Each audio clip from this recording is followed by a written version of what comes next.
요즘 매우 바쁜 삶을 우리는 살아가고 있습니다. 현대인은 바쁜 삶을 살아가는데 특별히 한국 사람은 더 바쁜 것 같습니다. 외국 노동자들이 한국에 와서 제일 먼저 배우는 단어가 빨리빨리 이런 단어라고 얘기해요. 뭐든지 빨리빨리 하는 습관이 있고 빨리 하지 않으면 몸이 못 견디는 거죠. 분주하게 살아갑니다. 그런데요, 우리가 이번에 최근 들어서 코로나 전염병 이 상황을 지내면서 우리에게 새로운 관점을 우리가 열게 되는 사건이 있었습니다. 강제적으로 쉬게 됐잖아요. 열심히 직장 생활을 하시던 분들도 직장에 나가다가 회사에 나가서 일을 해야만 일이 되는 거다라고 생각했는데 회사에 나가지 않고 집에서 근무를 하는데 아니 되는 일도 있더라 라는 것을 경험하기 시작했습니다. 물론 현장에 나가야만 되는 일들도 반드시 있는데요, 그런데 그 일들을 경험하면서 우리에게 어떤 경험치가 쌓이게 되냐면 쉼이란 게 필요하구나, 쉼이란 게 중요하구나 라는 것을 느끼게 되고 경험하게 되었습니다. 그래서 최근에는요, 주 5일 근무를 넘어서서요 주 4일 근무하는 곳도 생겨났습니다. 주 4일 근무하면서 나머지 시간들을 개인 시간으로 보내고 그 집중된 시간을 통해서 더 많은 효율을 올릴 수 있다라는 믿음으로 그 회사에서 이렇게 운영하는 경우도 있어요. 쉼이라는 게 그만큼 중요하다고 여겨지면서 이렇게 적용하게 되는 거죠. 세상에서도 이렇게 사회에서도 쉼에 대한 인식을 새롭게 하는데 하나님은 우리에게 이 쉼을 어떻게 인식하고 어떻게 적용하고 살아가라고 하시는지 우리는 그 지혜를 들을 필요가 있습니다. 하나님께서는 그 세상의 쉼과 다른 무엇인가 어떤 차이를 두고 우리에게 살아가게 하시는지 우리는 볼 필요 있는 거죠. 지금 여름 휴가 기간입니다. 이번 주도 길을 가다 보면 상점에 문 열었나 보니까 닫힌 집이 많더라고요. 여름 휴가 아주 더울 때 피서를 보냅니다. 쉬러 가죠. 더위를 피해서 갑니다. 그래서 피서라고 하는데, 더위를 피해서 가는데 돌아와서 듣는 얘기를 보면 가끔 이런 얘기를 들어요. 계획해서 내가 이런 맛집 찾아가고 이런 계획 준비해서 다 해야지 하고 열심히 계획해서 갔는데 길에다 다 시간 보내고 도착하니까 먹을 집 맛집 찾아갔더니 줄이 너무나 길어서 먹고 싶은 건 못 먹고 때로는 먹으러 갔더니만 바가지 쓰고 하는 그런 일들을 경험하고 돌아오면서 피서가 쉼이 아니라 또 다른 스트레스가 된 것을 봅니다. 여러분, 우리는 쉼으로써 잘 다스려내야 우리에게 다음 걸음을 힘있게 걸어갈 수 있는데 그렇지 않은 일들이 벌어지는 거예요. 그러면 하나님께서 세상과 다른 이 쉼의 이 걸음을 걸어가라고 우리를 초청하실 때 과연 그 쉼과 그리고 신앙 안에서의 쉼은 어떤 차이가 있을까? 우리는 그 사이를 알고 또한 분별하고 누릴 수 있어야 합니다. 여러분, 쉼이라고 했을 때 하나님 안에서의 쉼은 우리는 다른 말로 뭐라고 합니까? 안식이라고 하죠. 안식일 때 우리는 안식하는 것과 그냥 쉼하는 것은 어떤 차이가 있을까?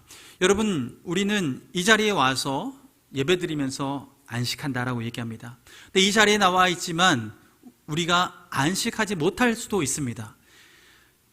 공간도 구별해서 이곳에 왔고 시간도 구별해서 이 시간에 왔는데 여전히 마음속에 걱정, 염려, 내가 문 닫아놓고 회사 일 잠시 내려놓고 자영업하는데 일 문 닫아놓고 왔는데 너무 걱정되는데 어떡하지?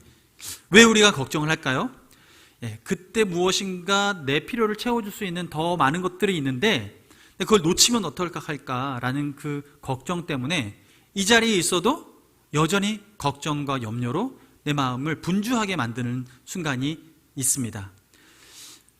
그러고 보면 장소를 구별하고 시간만 구별한다고 해서 우리가 참된 안식을 하는 것은 아닌 거죠. 그렇다면 우리가 세상에서 말하는 쉼과 주님이 가르쳐 주신 안식은 어떻게 분별하고 누릴 수 있을까? 세상에서의 쉼은 잠시 멈춰서는 것, 그것으로 참된 안식을 누릴 수 있다라고 그들은 얘기합니다. 그런데 그들의 안식의 방법은 무엇입니까? 멈춰서는데요, 멈춰서서 안에 있는 것을 비워내고 아무런 생각하지 않고 무념무상, 아무것도 하지 않으면서 가만히 있는 것을 쉼이라고 얘기합니다. 그러나 기독교에서 신앙인들에게 하나님께서 주시는 안식은 단순히 멈춰서고 아무것도 생각하지 않고 아무 일도 행하지 않은 그 순간을 안식이라 말하지 않습니다. 주님께서 우리에게 본을 보여주셨습니다. 안식이 무엇인지. 하나님께서 천지를 창조하셨습니다. 6일 동안 만물을 창조하시고 일곱째 날은 무엇을 하셨죠? 안식을 하셨죠. 일곱째 날 안식을 하시는 그 전에 하나님은 일하셨습니다. 열심히 만드셨습니다. 창조하셨습니다. 그리고 일곱째 날 안식하셨습니다. 그렇다면 하나님이 일곱째 날 안식할 때 주님 무엇을 하셨을까? 지난주에도 잠깐 말씀드렸습니다. 하나님이 창조하실 때 너무 힘들어서, 내가 6일 동안 창조하는데 너무 힘들었어. 나 좀 쉬어야겠어 라고 생각하고 일곱째 날 쉬어야만 다음을 살아낼 수 있으니까 하나님은 쉬셨을까? 생각해 보면 그렇진 않은 거예요. 하나님은 쉬지 않으시고 지치지 않으시는 하나님이십니다. 우리 하나님은 우리가 의지할 만한 분이십니다. 근데 그분께서 일곱째 날 쉬셨어요. 일곱째 날 왜 쉬셨을까? 그것은 우리에게 본을 보여주시기 위해서 쉬신 것입니다. 하나님께 우리에게 안식을 선물해 주기 위해서 쉬셨습니다. 하나님은 쉬실 필요가 없으신 분임에도 불구하고 일곱째 날을 안식하면서 쉬면서 그날을 구별하셨어요. 거룩하게 구별하셨어요. 그 구별하셔서 그때 하시는 일을 우리가 경험케 하기 원하시는 거예요. 자, 그런데 이때 하나님 어떻게 하면서 그냥 쉬셨을까? 그냥 아무 일도 하지 않고 가만히 멍하니, 요즘에 TV에서 뉴스 보면은 하루 날 잡아가지고 멍 때리기 대회 있잖아요. 멍하니 한국만 바라보고 이렇게 있는, 누가 최장 시간 멍하고 있는가, 이런 것도 테스트하는데 하나님이 과연 그렇게 하루를 보내셨을까? 저는 묵상하면서 그렇지 않은 거라 생각이 들었습니다. 왜냐하면 하나님이 모든 만물을 창조하시고 마지막에 뭘 하셨죠? 보시기에 좋았더라 하셨습니다. 모든 만물을 창조하시고 또 인간까지 창조하시고 보시기에 참 좋았더라 라고 얘기하셨어요. 하나님은 만족하신 거죠. 보시는 거예요. 안식하시면서 무엇을 하셨을까? 하나님이 창조한 피조물들을 이렇게 보시면서 그 가운데 만족함을 누리시는 시간들, 그 안식의 시간이 단순히 비워내는 시간이 아니라 하나님이 하신 일들을 보면서 그것을 다시 묵상하는 시간들을 보내셨던 것 같습니다. 하나님께서 그렇게 하나님의 일하심을 돌아보고 또한 하나님이 무슨 일을 하실 것인가 기대하는 시간들, 그 시간들이 안식의 시간 가운데에 벌어지는 일인 거죠. 그러므로 안식은 단순히 몸이 쉬고 정신이 쉬고 멈춰서는 것 이상으로 우리에게는 그 시간에 하나님을 묵상하고 하나님이 내 삶 가운데 행하셨던 일을 되돌아보고 앞으로 하나님이 내 삶 가운데 무슨 일을 하실지에 대해서 기대하고 기도하는 시간이 바로 안식의 시간입니다. 하나님으로부터 만족을 누리고 하나님이 하실 일에 대한 평강을 누리는 것, 이것이 우리에게 참된 안식이 되는 거죠. 이것을 빼놓고 우리가 안식을 누린다라고 말하는 것은 말할 수 없는 거예요. 그것은 또 다른 분주함을 낳게 됩니다. 하나님, 우리가 그렇게 하나님을 생각하고 인식하고 그리고 그 안에 만족하라는 거예요. 여러분, 안식은 그래서 우리가 주일날 시간을 구별해서 이 자리에 나오는 것, 예배 드리는 것, 이것이 우리의 안식이 되어야 합니다. 하나님은 우리가 그것을 안식 삼으라 해요. 왜냐하면 예배는 무엇을 합니까? 예배를 통해 우리가 하는 일이 무엇입니까? 하나님을 찬양하잖아요. 찬양의 내용이 뭡니까? 하나님이 내 삶 가운데 이런 일을 해오셨습니다 라고 주님을 높여드리는 것입니다. 이것이 찬양이죠. 곡조를 넣어서 또한 노래 부르는 것 찬양입니다. 이 모든 것이 하나님이 하신 일을 높여드리는 거죠. 주일날 예배 때 무엇을 합니까? 기도를 합니다. 하나님이 우리 삶 가운데 행하셨던 것에 대한 고백과 또한 앞으로 우리 삶 가운데 이루실 것에 대한 기대하는 마음으로 간구하는 기도를 올려드립니다. 우리가 기도하고 그 기도가 이루어질 것을 믿고 두 마음을 품지 않으면 하나님이 이루리라 말씀하셨던 그 하나님의 약속을 근거해서 우리는 안식을 누리게 되는 거죠. 우리는 예배 가운데 말씀을 듣습니다. 우리가 이 강단 가운데 선포되는 말씀을 들을 때 우리는 무엇을 합니까? 주의 말씀이 어떠한지, 또한 주님이 어떠한 분이신지, 주의 성품은 어떠한 분이신지, 주의 능력은 어떤 능력이 있으신지 우리는 듣게 되고 생각하게 되고 묵상하게 되고 우리가 또한 그것을 근거해서 기도하게 됩니다. 이 모든 것들은 하나님이 하신 일과 하실 일들에 대한 우리의 집중하는 시간이고 우리가 시간을 구별해서 하나님 앞에 드리는 시간인 것입니다. 그러므로 예배는 무엇을 하는 시간입니까? 안식하는 시간입니다. 예배는 무엇을 하는 시간이라고요? 안식하는 시간. 주님을 깊이 묵상해야, 주님이 무슨 일을 하실지 기대하고 기도해야 참된 안식이 있는 거예요. 그래서 예배는, 우리는 이런 얘기를 하죠. 예배가 안식이라고요? 예배가 즐겁다고요? 저는 아닌데요.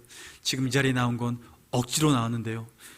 아내 손 끌려서 나왔고, 부모님 손 끌려 나왔고, 남편 손 끌려서 억지로 나왔는데요. 네, 그럴 수도 있습니다. 우리에게 그런 하나님으로 아직 여겨질 수 있습니다. 그런 분들은요, 안식할 수 없겠죠. 이 자리에 나와서 안절부절 언제 끝나나, 왜 이렇게 목사님 오늘 말씀 괜히 긴 것 같아 라고 하면서 시간을 좀 짧게 안 하나 계속 눈치 주면서 여기 시계 막 이렇게 가리키면서 말을 할 수도 있을 텐데, 여러분, 그건 당연합니다. 하나님을 볼 수 있는 눈이 열리지 않으면 우리는 예배 자리에 있지만 예배할 수 없습니다. 우리가 하나님이 하신 일들을 내가 믿음으로써 볼 수 없으면 우리는 하나님을 인식하지 못하고 예배할 수 없습니다. 그러니 안식할 수 없죠. 예배는 그래서 믿는 자가 드리는 것입니다. 그리고 하나님 앞에 그 믿음의 고백들이 넘쳐나는 것이 바로 예배의 자리인 것입니다. 여러분, 이 자리에 믿음으로 예배하는 여러분에게 참된 안식이 있길 축원합니다. 하나님은 우리에게 그 안식을 선물해 주기 위해서 본을 보여주셨어요. 그런데 우리는 왜 안식을 하지 못할까?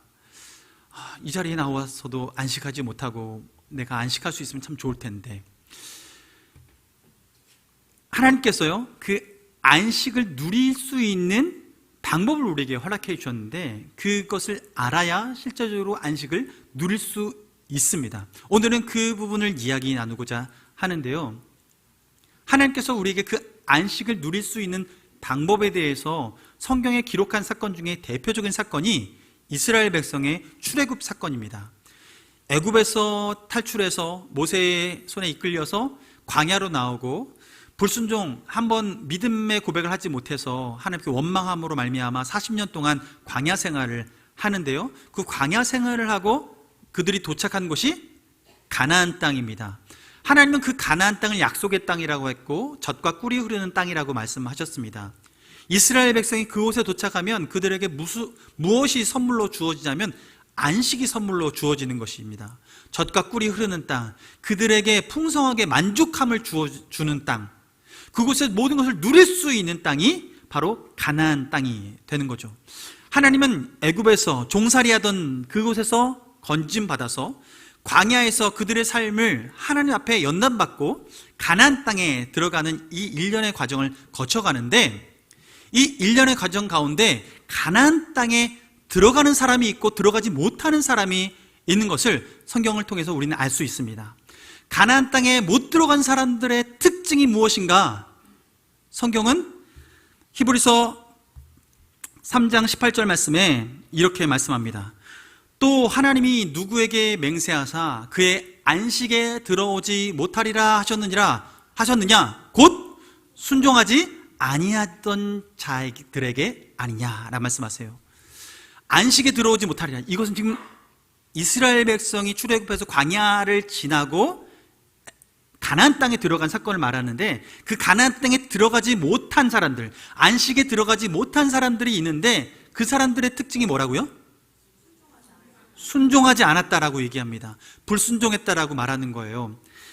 그래서 광야에서는요, 처음에 그 불순종했던 사람들, 특별히 처음에 출애굽한 이후에 첫 정탐한 이후에 돌아와서 하나님 앞에 원망했던 사람들 있죠. 그 모든 사람들, 이스라엘 백성들은 광야 40년 생활하는 동안에 다 광야에서 죽었습니다. 유일하게 가나안 땅, 그곳에 탈출했고 가나안 땅에 들어갔던 사람이 누구냐면 여호수아와 갈렙 밖에 없었어요. 나머지는 다 그 광야에서 죽었어요. 심지어 모세까지도. 약속의 땅에 들어가지 못했습니다. 완전한 안식을 누리지 못했습니다. 그들이 그 광야에서 죽은 이유가 무엇입니까? 하나님을 인정하지 못하고, 그리고 그들이 하나님께 원망하고 불순종했던 사람들이 모두 광야에서 죽고, 그들의 후대의 자손들이 가나안 땅에 들어가게 됩니다. 결국 이것을 바꿔 말하면 가나안 땅에 들어갈 수 있는 자격을 가진 자가 누굽니까? 순종하는 사람이죠. 순종하는 사람이 가나안 땅에 들어갈 수 있게 되는 거예요. 결국 바꿔 말하면 가나안 땅이 안식을 우리에게 주시는 하나님의 선물이라고 한다면, 그 안식에 들어갈 수 있는 조건은 무엇이냐면 순종이 조건이라는 거예요. 자, 여기서 우리는 오늘 본문 말씀을 잠시 다시 봐야 합니다. 오늘 창세기 2장 1절로 3절까지의 말씀을 보았는데, 1절에서 3절까지의 말씀에 무엇을 선포하고 있죠? 천지와 만물이 다 이루어지니라 말씀합니다. 하나님이 그가 하시던 일을 일곱째 날에 마치시니 그가 하시던 모든 일을 그치고 일곱째 날에 안식하시니라. 일곱째 날을 어떻게 하셨어요? 복되게 하셨고 거룩하게 하셨습니다. 구별하신 거예요. 하나님이 창조하시며 만드시던 모든 일을 마치고 안식하셨습니다. 하나님이 안식하셨는데 1절에 뭐라고 했죠? 천지와 만물이 다 이루어지니라. 모든 것이 다 이루어지는 거예요. 근데 돌아보세요. 창세기 1장 보면 하나님이 천지를 창조하실 때 첫째 날 뭘 창조하셨어요? 빛이 있으라 했더니 빛이 있었고, 하나님께서 창조하시는 그 모든 사건들을 어떻게 이루어 가시냐면 선포하시고 말씀하시고 그대로 되어지는 거예요. 둘째 날도 선포하시고 말씀하시니 그대로 되어지고, 셋째 날도 선포하시니 그대로 되어지고, 여섯째 날까지 하나님께서 선포하신 것이 그대로 되어지는 역사가 이루어집니다. 하나님이 일하시는 모든 방식이 어떤 방식으로 이루어졌습니까? 말씀으로 선포하셨고 그것이 그대로 되어지는 것으로 완성되어 갔습니다. 하나님이 다 이루었다, 완전히 다 이루었다라고 말하는 그 다 이루는 이 일련의 과정들은 무엇으로 이루어진 거냐면, 하나님 스스로가 말씀하시고 이루시고, 말씀하시고 이루시고, 말씀하시고 순종하시고, 말씀하시고 순종하시고. 하나님은 우리에게 무엇을 보여주냐면 모든 천지 만물을 창조는 그 순종 가운데 이루어지는 것이라고 말씀하고 있습니다. 그러므로 안식은 언제 찾아왔습니까? 여섯째 날까지 그 모든 일들을 말씀하시고 창조하시고 말씀하시고 이루시며, 이 모든 일들이 그대로 되어지는 그 순종의 역사가 완성되는 순간 안식을 선물받게 된 것입니다.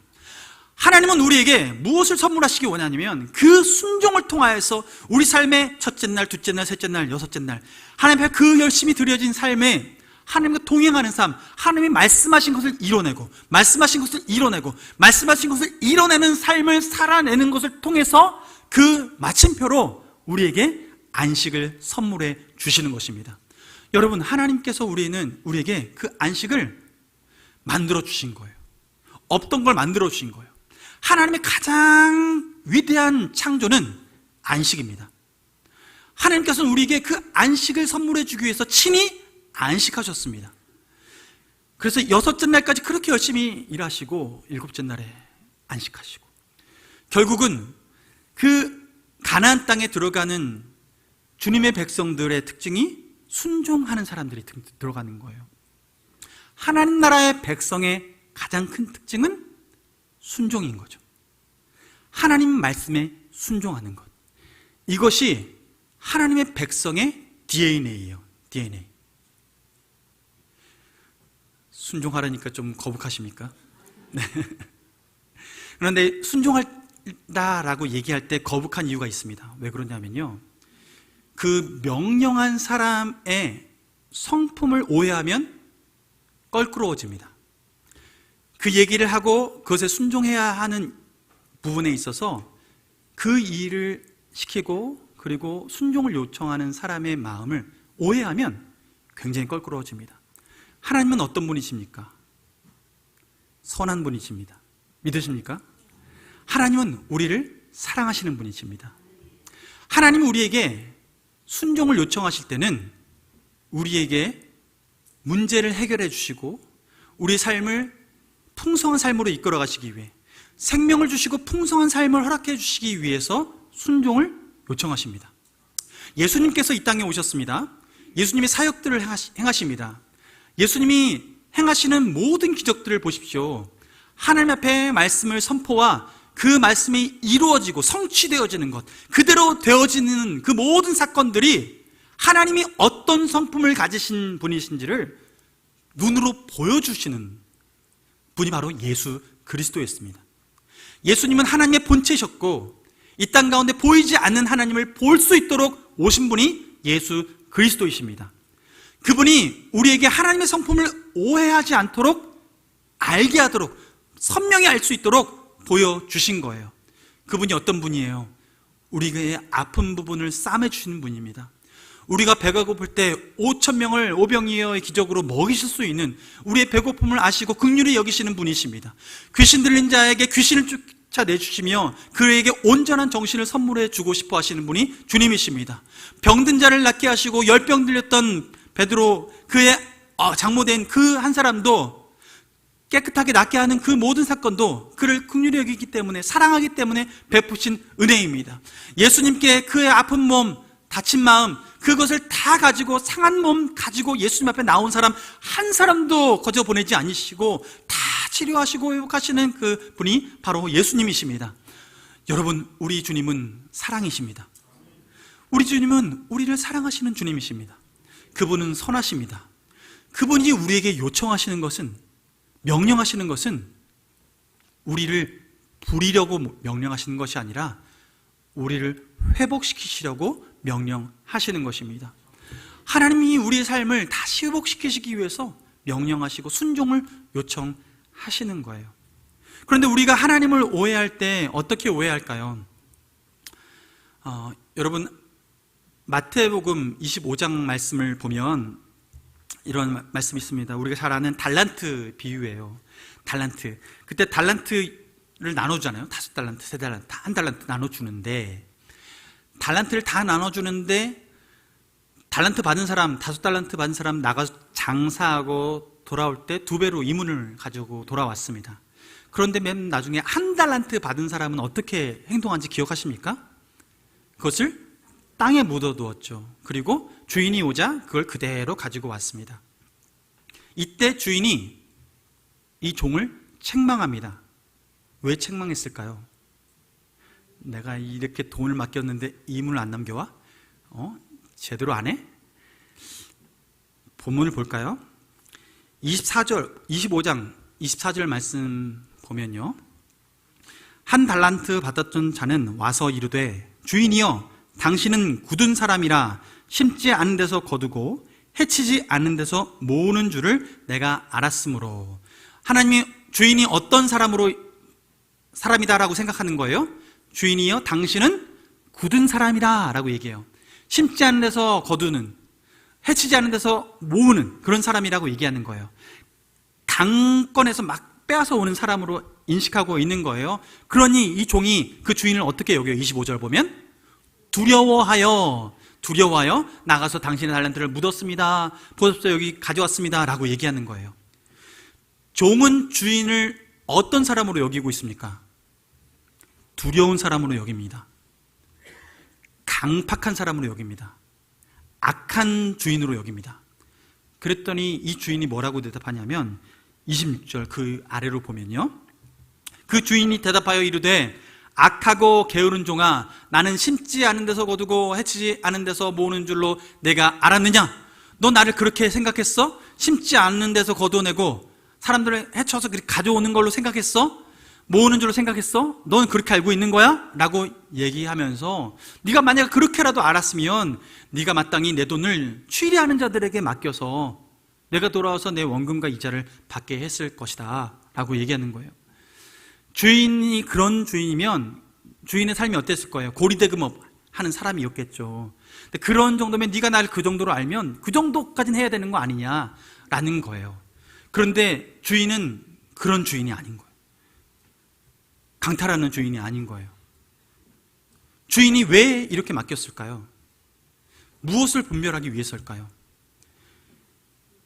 이 한 달란트 가졌던 자에게 주인이 화를 냈던 것은 이문을 남겨오지 않았기 때문이 아니라 주인의 마음을 곡해했기 때문입니다.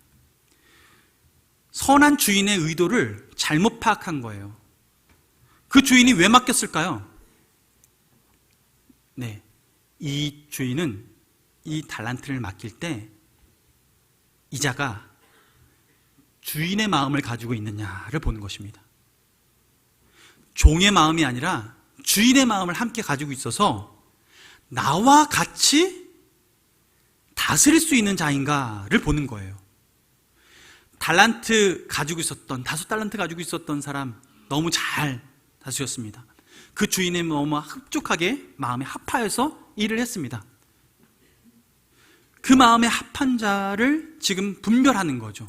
이 달란트를 맡긴 건 결국은 하나님의 마음에 합한 사람을 찾아내는 거예요. 하나님이 어떤 분인 거예요? 선한 분인 거예요. 이 땅에서 하나님을 하나님으로 온전히 믿지 못하는 사람들의 특징이 뭘까요? 네, 하나님을 오해하는 것입니다. 하나님의 선하심을 오해하는 거예요.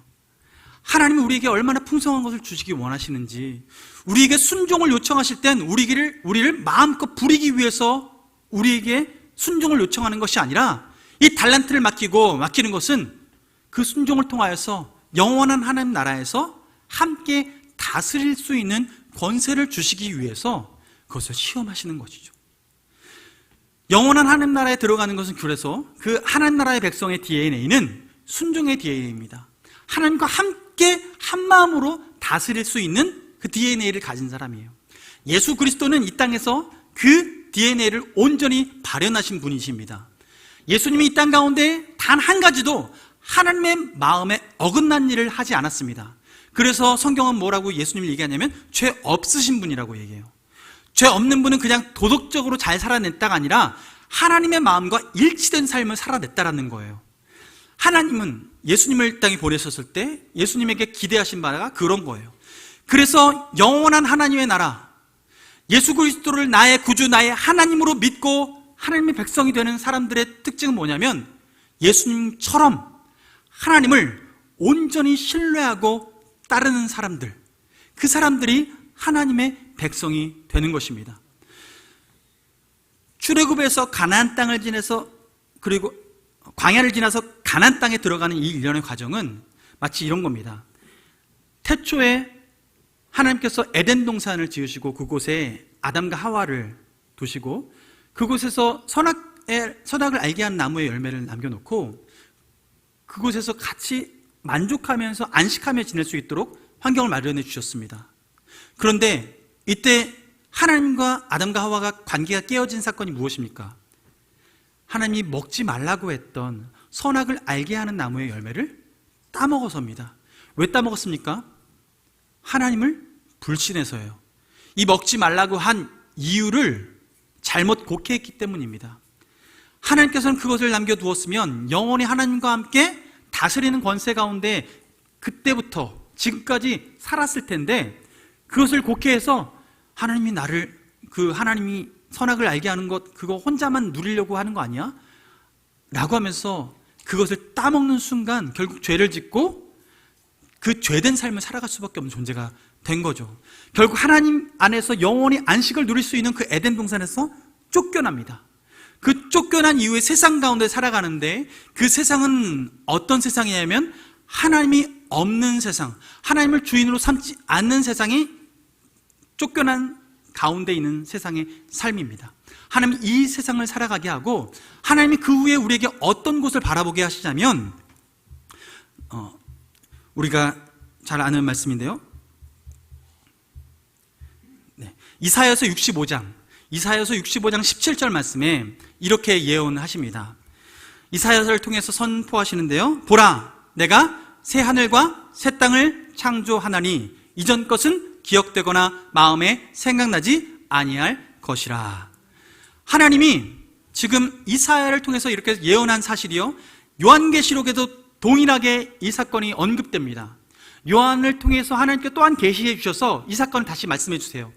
이사야, 그 과거에 있었던, 지금으로부터 우리로 따지면 수천 년 전에 있었던 그 예언이 지금 요한을 통해서 다시 한번 반복되어지는데, 이 일은 반드시 일어날 것이라고 말씀하시는 거예요.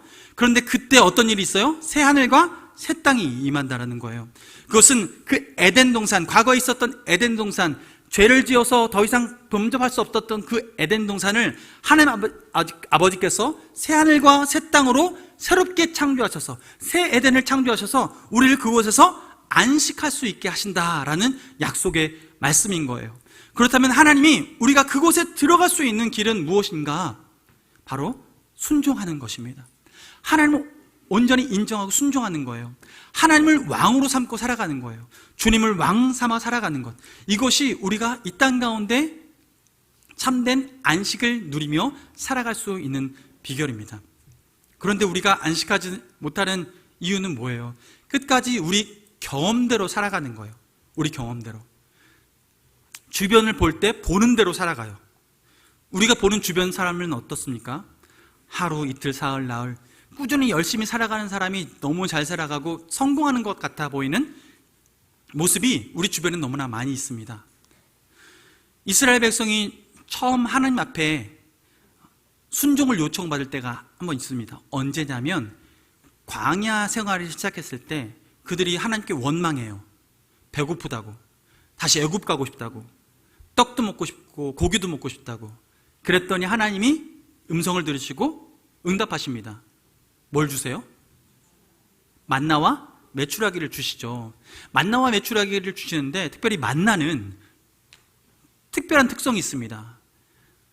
하루 걷어서 아침에 이제 그 만나를 걷어오면 이게 하루를 넘겨서 다음 날은 먹지 못해요. 다음 날엔 상해요. 벌레가 생기거나 썩어요.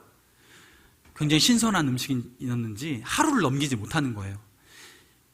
그런데 이스라엘 백성에게 그것을 매일 준다고 약속했는데 언제는 쉬어야 된다고 말씀하셨냐면 일곱째 날 쉬어야 된다고 말씀했어요.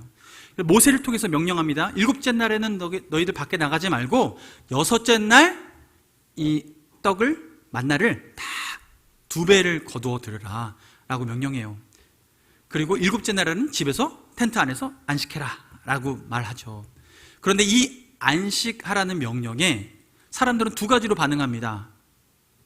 실제로 집에 머물러 있는 사람, 여섯째 날, 두 번째 날 것까지, 일곱째 날 것까지 다 모으는 사람과, 그렇지 않고 아유, 첫째 날에도 이렇게 주셨고 둘째 날도 셋째 날도 이렇게 주셨는데 내가 보니까 이게 이틀 가면 못 먹는데 아유, 그러면 여섯째 날 당연히 일곱째 날 구해야지 라고 내 경험치와 그리고 주변에 6일 동안 봤던 그 모습들을 내 감각적인 몸으로 익혀서 일곱째 날을 반응하는 사람들이 있는 거예요. 여러분, 그렇게 반응한 사람들이 어떻게 반응했냐면 그들이 일곱째 날에 이렇게 얘기해요. 출애굽기 16장 27절 말씀 보면 일곱째 날에 백성 중 어떤 사람들이 뭐하러 나갔어요? 거두러 나갔어요. 그런데 어떻게 했어요? 얻지 못했어요. 거두러 나갔는데 얻지 못했어요. 백성 중 어떤 사람들이 몇몇 있는 거예요. 그 어떤 사람들은 어떤 사람들일까요? 어떤 생각을 가지고 있는 사람들일까요? 네, 내 눈으로 본 것만 믿는 사람들, 내가 6일 동안 경험한 것이 내가 전부인 것으로 알고 있는 사람들, 그 경험한 게 내 지혜라고 여기는 사람들, 하나님 말씀보다 내가 경험한 것들이 더 중요하다고 여기는 사람들, 그 사람들은 일곱째 날에 나가는 거예요. 그리고 전에 하던 습관대로 하는 거죠. 그런데 어때요? 아무것도 거두지 못하는 거예요. 하나님은 그렇게 안식을 가르쳐 주십니다.